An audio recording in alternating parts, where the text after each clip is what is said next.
അപകടത്തിൽ പരിക്കേറ്റവർക്ക് മികച്ച ചികിത്സ ഉറപ്പാക്കുമെന്ന് മന്ത്രി സജി ചെറിയാൻ. സംഭവത്തിൽ വിശദമായ അന്വേഷണമുണ്ടാകുമെന്ന് മന്ത്രി പി പ്രസാദും അറിയിച്ചു.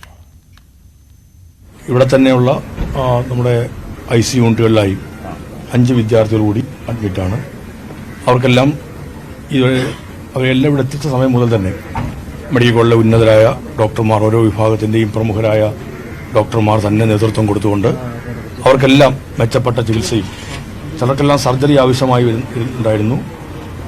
അടിയന്തരമായി തന്നെ ശസ്ത്രക്രിയയ്ക്ക് അവരെല്ലാം വിധേയമാക്കി മറ്റ് പരിചരണങ്ങളിലാണ് ഇപ്പോൾ ഏർപ്പെട്ടുകൊണ്ടിരിക്കുന്നത്.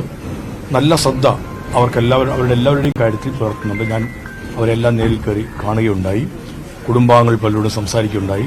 ബഹുമാനപ്പെട്ട കളക്ടറോട് നേരത്തെ തന്നെ മുഖ്യമന്ത്രി, ആരോഗ്യമന്ത്രി, ഞാനും പ്രസാദ് സംസാരിച്ചു. എല്ലാ സംവിധാനങ്ങളും ശരിക്കും ആരോഗ്യസ്ഥിതി തൃപ്തികരമാണെന്നല്ല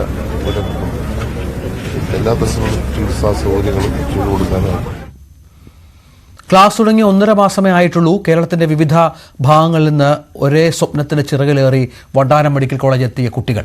അവർ തമ്മിൽ അടുത്തറിഞ്ഞു വരുന്നതേ ഉണ്ടായിരുന്നുള്ളൂ.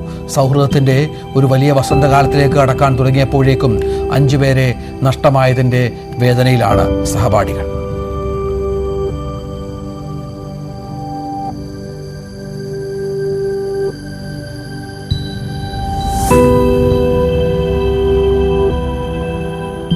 സൗണ്ട് കേട്ടോ ഓടി വരുന്നത്. ഓടി വരുമ്പോൾ ഇതേമാതിരി ഇരിച്ച കണ്ടീഷനാണ് കാണുന്നത്. അത്ര ഡേഞ്ചറായിട്ടുള്ള ഇതായിരുന്നു.